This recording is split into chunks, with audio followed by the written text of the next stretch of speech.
Okay, so today we're diving deep into, well, maybe one of the biggest questions out there, philosophically speaking. Absolutely. It's a big It one. comes up all the time in theology, and the sources you sent over tackle it directly. Mm. If God is all-knowing, I mean, really all-knowing, knows every single choice, every outcome, Knows the end from the beginning. exactly, then why? Why bother with, well, with us being here on Earth at all? Right. What's the purpose of the whole exercise if the result is already logged, so to speak? That's the paradox we want to get into today. So Yeah. our mission for this deep dive is to really pull apart the framework in these specific sources. We want to find the key reasons, the analogies they use to answer this question. And it's important, I think, to frame it right from the start. This perspective isn't about God needing information. Yeah. The knowledge is already there, perfect, timeless. So the whole point of life, in this view, it shifts. It becomes about preparation, Yeah. refinement. Becoming something, not just being predicted. That's it, exactly. The journey of becoming. Okay, so if we strip it all down, what's the simplest answer the sources give? The sort of core reason for us being here? Well, they often boil it down to something we could maybe call leveling up. Leveling up. Okay, I like that. Let's unpack this. Yeah, it sounds a bit casual, but the sources are quite clear. God sends us here to level up. But, not in a game sense, obviously. Trivial. No, it's about gaining really critical skills, deeper wisdom, a refined character, things you can only get through struggle, through handling real responsibility, through, well, living it. Lived experience, which immediately makes me ask, leveling up from what state? And where does this leveling up happen? What's the context? Good questions. Let's Right. start with the context. The sources use this really big metaphor, the divine gallery. The divine gallery. Tell us about that. So imagine the entire universe, all its vastness, its beauty, its complexity, the stars, the laws of nature, life itself. Yeah. The sources describe all of that as this huge, intricate gallery, and it's built specifically to display God's attributes, his names, like his divine art. So things like mountains, oceans, Right. even like quantum physics, Mm-hmm.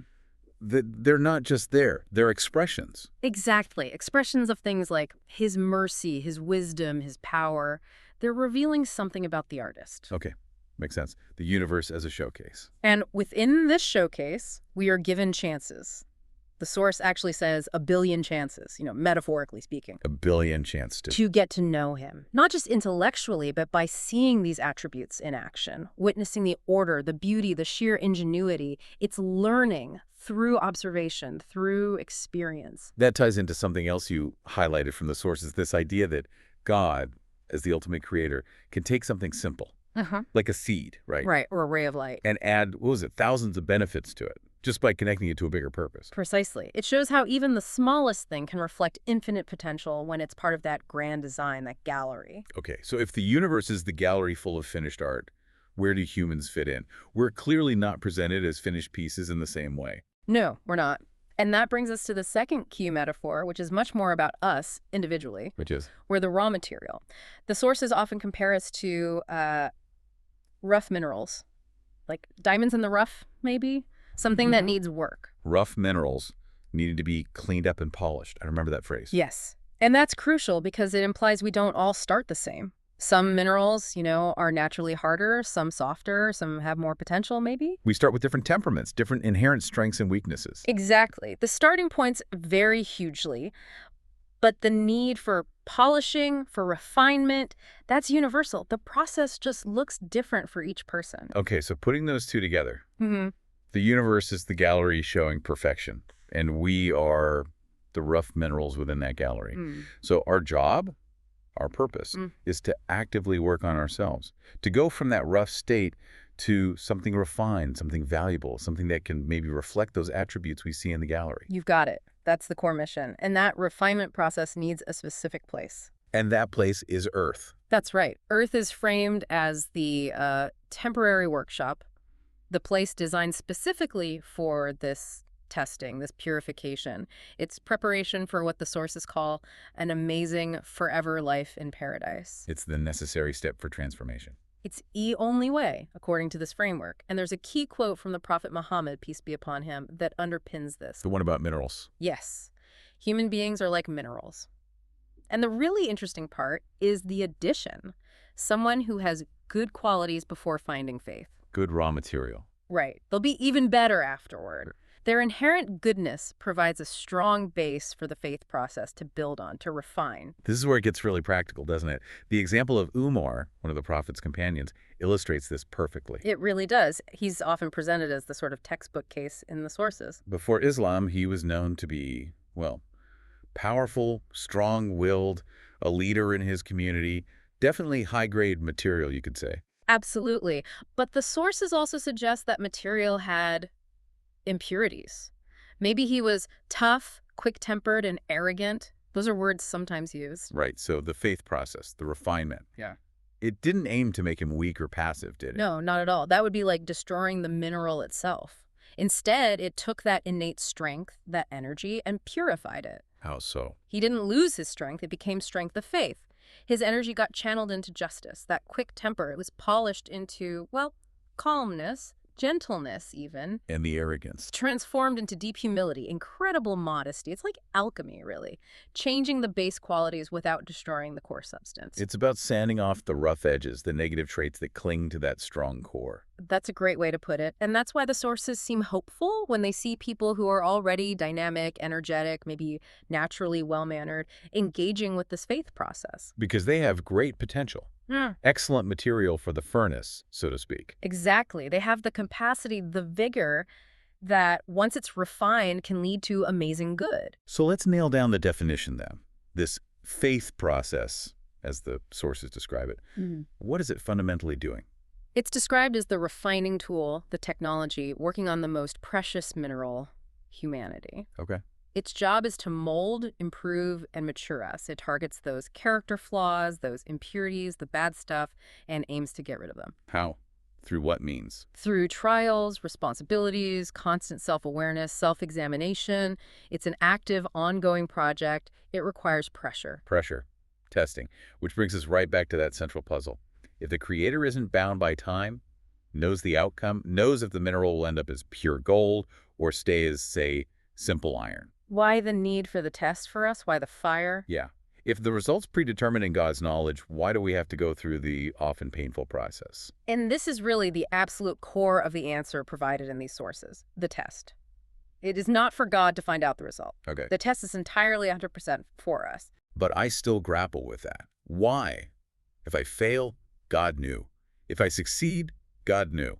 Why does my experience of it matter if the cosmic grade book is already filled out? Because, think about it, there's a world of difference between someone telling you you're valuable and you proving it. Through effort, through struggle. Ah, okay. It's about validation. Yes, validation. We need to go through the experience of fighting against our own lower tendencies. The arrogance, the anger, the selfishness. We need to face external challenges, deal with other people. To prove our own worth.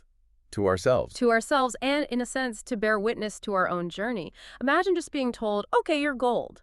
It would feel unearned, wouldn't it? Hollow, maybe. We have to earn it. We have to go through the crucible to know, truly know deep down what we're made of. Are we simple iron or precious gold? So the testing reveals our true nature to us. It reveals it, and in a way, it forms it. Our choices under pressure determine that final value we bring forward. And the sources stress this isn't just about the big dramatic life moments, right? Not at all. It's in everything, every interaction, every decision, how you handle disappointment, how you treat someone you have power over. It's constant, like a running tally of character points. You could see it that way. It's comprehensive. Yeah. And the stakes are incredibly high.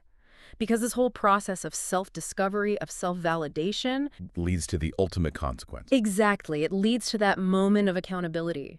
We stand before God, and we're judged not just on a predetermined outcome, but on the choices we made, the effort we put into that refinement, the substance we became. Wow.